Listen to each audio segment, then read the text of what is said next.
Buongiorno, sono il dottor Giovanni Sato, responsabile del centro specializzato nella riabilitazione visiva dell'ipovisione e unità operativa semplice dell'azienda Ospedale Università di Padova e fa parte del centro oculistico San Paolo diretto dal dottor Alessandro Galà.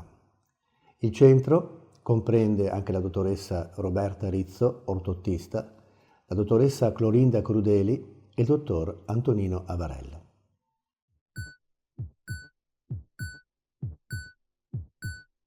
Il centro di riabilitazione visiva dell'ipovisione fa parte del centro oculistico San Paolo diretto dal dottor Alessandro Galà. Il centro ha 20 anni, iniziato nel 2000, grazie alla legge 284 che ha permesso la formazione dei centri di riabilitazione visiva. Ci sono molte malattie oculari e neurooftalmologiche che causano ipovisione. Cosa si intende per ipovisione? Si intende una disabilità visiva anche dopo trattamenti medici, chirurgici, oftalmici e il soggetto arriva appunto al centro di ipovisione per iniziare un percorso di riabilitazione visiva. La causa più frequente di ipovisione è la maculopatia senile, sia atrofica che sudativa. Poi abbiamo la retinopatia diabetica, il glaucoma, le distrofie retiniche ereditarie. Abbiamo poi le malattie neurooftalmologiche come gli esiti di neuriti ottiche, atrofie ottiche ereditarie, malattie neurooftalmologiche come tumori cerebrali che creano alterazioni gravi del campo visivo, come le eminopsie, oppure esiti di stroke, cioè di ictus cerebrale, che provoca sempre alterazione del campo visivo, chiamata appunto eminopsia omonima, destra o sinistra, o bitemporale o binasale. Abbiamo detto prima che è importante la riabilitazione del campo visivo e delle malattie neurooftalmologiche. In particolare il centro si occupa della riabilitazione visiva delle eminopsie, cioè dei difetti del campo visivo omonimi, destri o sinistri, provocati da tumori cerebrali o ictus cerebrali. In questo modo vengono fatti dei training neuroortottici dall'ortottista, dalla dottoressa Roberta Rizzo, in modo da poter migliorare il campo visivo dalla parte cieca e anche utilizzando dei programmi particolari come il Visio Coach, programmi appunto che è stato sviluppato a Tübingen, dove siamo andati appunto per imparare la tecnica di riabilitazione, e l'uso di prismi, cioè di lenti particolari che, posizionate con la base verso il lato colpito, vanno a aumentare il campo visivo spostando le immagini dal lato cieco e lato vedente. Un'altra cosa molto importante è l'orientamento e la mobilità. Sia i pazienti con maculopatia che con deficit del campo visivo, come glaucoma, come le eminopsie, presentano dei gravi problemi di orientamento e mobilità durante la deambulazione fuori di casa o anche in casa. Per questo motivo, grazie all'Unione Italiana Ciechi del Veneto e alla delibera poi del direttore generale, è stato iniziato e al finanziamento della Regione Veneto una serie di percorsi di riabilitazione con l'operatore di orientamento e mobilità, e quest'anno sono stati fatti 77 corsi di orientamento e mobilità, permettendo così ai soggetti, sia ciechi assoluti che parziali che ipovedenti gravi, di poter essere autonomi nel muoversi in ambienti esterni e interni, con tutta una serie di percorsi che viene appunto spiegato dall'operatore di orientamento e mobilità, che va a casa del paziente, nella zona che il paziente appunto, dove il paziente vive. E questa è una cosa molto importante perché il paziente acquisisce autonomia che viene comunque anche acquisita in seguito alla riabilitazione visiva, come abbiamo detto, sia utilizzando al miglior modo le aree retiniche e del campo visivo residue, sia utilizzando gli specifici ausili ottici ed elettronici.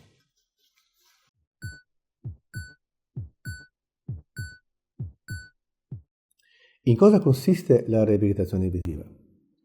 Dopo aver valutato il paziente ipovedente, quindi con una visita oculistica, in modo da vedere qual è il suo residuo visivo monoculare o binoculare.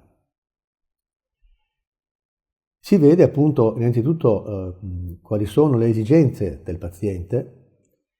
La cosa più importante e principale che lamenta il paziente è quello di non riuscire più a leggere, per la presenza di uno scotoma, cioè di un'ombra davanti al campo visivo che impedisce la lettura.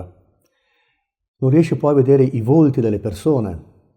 Quando cammina, ad esempio, se viene salutato da qualcuno, non riesce a capire chi è che lo ha salutato. Non riesce a vedere la televisione, perde la capacità di orientamento e mobilità, e poi diremo una cosa riguardo a questo. E quindi c'è tutta una alterazione della capacità visiva che influisce ovviamente sullo stato sociale, sullo stato dell'attività di questi pazienti, sia di attività di studio, di lavoro e di svago.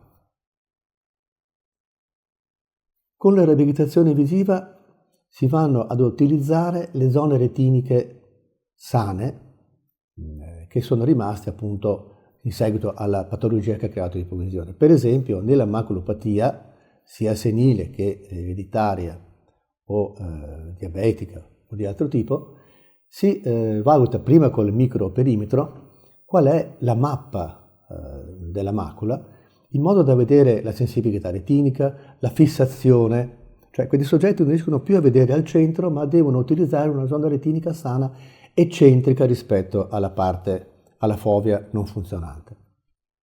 E con specifici esercizi percettivo-cognitivi si va appunto a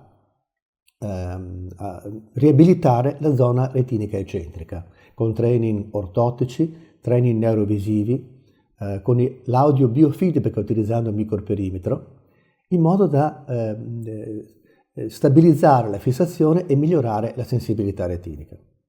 Fatto questo, si interviene con degli ausili visivi specifici per ingrandire l'immagine in quest'area retinica eccentrica o in questo campo visivo eccentrico rispetto al campo visivo centrale appunto perduto. Sono ausili visivi particolari, sono sistemi ipercorrettivi, monoculari o binoculari, che arrivano anche a 40 diottrie, sono sistemi telescopici per vicino e per lontano specialmente, sono sistemi elettronici come il videoingranditore da tavolo o il videoingranditore portatile, che sono già per portarsi in giro. Ci sono studenti affetti da atrofia ottica o distrofia retinica che utilizzano il telescopio per poter andare all'università e poter vedere appunto le slide delle lezioni. E poi i sistemi ipercorrettivi invece permettono la lettura, sia essi siano monoculari o binoculari. Lo stesso il videoingranditore, che permette di poter ingrandire il testo, che viene proiettato su un sistema di televisione a circuito chiuso, e si riesce quindi a fare in modo che il soggetto che aveva perduto la capacità di leggere possa riprendere la capacità della lettura, che è fondamentale in tutte le età. Vengono anche fatti esami diagnostici particolari, diciamo che il centro è completo perché abbiamo anche la elettrofisiologia, in modo che possiamo fare sia l'elettroretinogramma, full field o elettroretinogramma pattern, sia i potenziali visivi evocati. E poi abbiamo anche il campo visivo, il microperimetro e un sistema che si chiama Cambridge Research System, che permette di determinare in modo accurato la sensibilità al contrasto. E poi anche, oltre alla sensibilità al contrasto, il test dei colori, cioè la capacità discriminativa cromatica.